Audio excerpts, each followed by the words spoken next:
In this video, we'll learn about the web server. Simply put, a web server is software that runs the code for our website.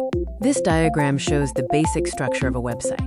A programmer uses tools like VS Code to write the code, which is then hosted on a server, such as GoDaddy, so that users can access it via the internet.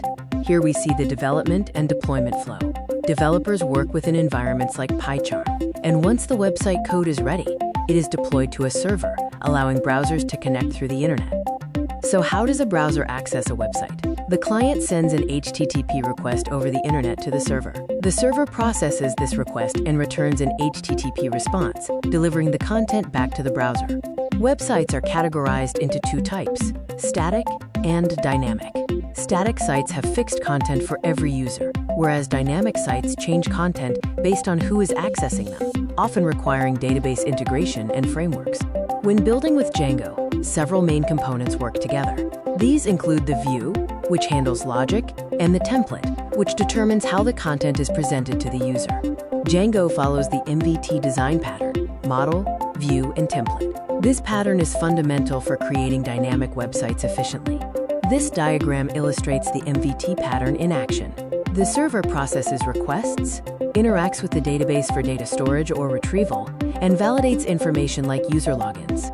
To get started with development on your laptop, you will need to install specific software, including an editor like VS Code or PyCharm, Python 3, MySQL Workbench, Django, and a virtual environment tool. To install Django, first check your command prompt by running Django admin -- version. If it is not installed, you can use pip install virtual nv to set up your environment. After creating your virtual environment, activate it using the path to the activation script, then install Django with "pip install Django" and create your project folder.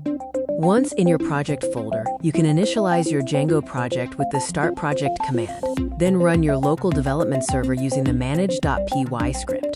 You can add a new application to your project using the start app command. When you're finished working, remember that you can deactivate your virtual environment simply by typing deactivate. To load your project into PyCharm, simply open the IDE, select Open from the menu, navigate to your project directory, and click OK. Once opened, you can view the project structure within PyCharm, which organizes your configuration, URLs, and application files for easy access. To start adding a login feature to your project, use the terminal command python manage.py start app login. This creates a new application folder specifically for your login functionality.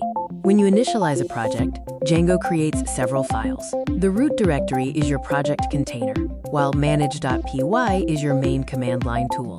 Settings, URLs, and server entry points like WSGI are found within the inner package directory. A view is a core component in any Django web application. Its primary purpose is to handle incoming requests from the browser and return the appropriate response. This diagram illustrates URL mapping. When a browser sends an HTTP request, the URL configuration routes it to a specific view function, which then generates a response, often using a template. Views serve as the entry points for your website. They are written in Python. And in Django, every URL pattern you define must be mapped to a corresponding view function. There are two main types of HTTP requests. A GET request is used to retrieve data from the server, while a POST request is used to send data to the server, often for processing or updates. In your urls.py file, you define all the paths for your website.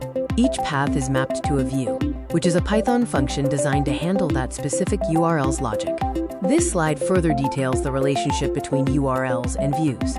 Every function inside your views.py must accept a request object as a parameter, which holds all the data sent from the browser. If your project doesn't have one yet, you should create a file named views.py. This is where you will define the functions that handle your application's logic. When testing your development server, ensure it is running on the local host address, typically 127.0.0.1 on port 8000, to verify that your views are correctly responding to requests. Here is an example of mapping a URL path to a home view. The urls.py imports the views module and routes the root URL to the home function, which returns a simple HTTP response. To finish your setup, update your .py to include the new path, and run the development server using the command python manage.py run server to verify everything is configured correctly. The development server will provide feedback in the terminal, confirming that it has started successfully or alerting you to any configuration errors within your project files. In Django, views are standard Python functions that receive an HTTP request and return an HTTP response or raise an exception. This mapping is managed via the URL conf module. The URL patterns variable in your URL conf is checked sequentially. Django finds the first match and invokes the associated view. If no pattern matches, an error handling view is triggered. It's important to understand the distinction between a Django project and an app. A project refers to the entire application container, while an app is a specific submodule or package. A single project can contain any number of apps to keep functionality organized. When you create an app, you gain a modular structure. Each app should manage its own urls.py and views.py files. If these files aren't created by default when generating the app, you will need to add them yourself. Let's work through an example of building a project with a dedicated login app. This app will be accessible through our local development server at the standard address, localhost port 8000. To route incoming traffic to our new app, we update the project's urls.py. By adding an include path, all requests hitting the root URL are now redirected to the login app's specific urls.py file. To successfully render your app, you must update the project's URL configuration. Step 1 is to import include from Django URLs and add the login URLs reference to your URL patterns list within the main project directory. For step 2, navigate to your login folder.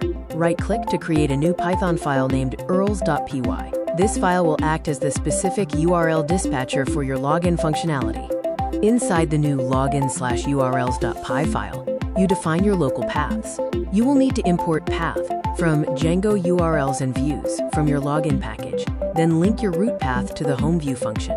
For step 3, open the login/views.py file. This is where you define the home function. It should accept a request object and return an HTTP response, which in this case will display a simple welcome message. This diagram shows the flow of a request. When a browser visits the URL, the main project URLs redirect the request to the login app URLs, which then trigger the home view function to render the response. Templates in Django represent the user interface layer.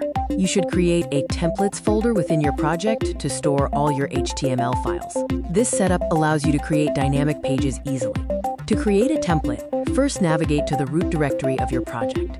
Right-click and create a new folder named Templates. This folder will house all the HTML files that constitute the UI of your application. Next, inform Django about your new templates folder. In your main settings.py file, you need to append the templates directory to your configuration so that Django knows where to search for your UI files. Now, let's update our project to use an HTML template instead of a raw HTTP response. We'll build an interface for our login app that displays properly in the browser. For the first step, right-click inside your templates folder and create a new file named home.html. Inside this file, you will write the HTML code to display an email input, a password box, and a submit button. Finally, this is the resulting home HTML file structure. It contains standard HTML5 tags and a form element that organizes your input fields and buttons cleanly for the user to interact with.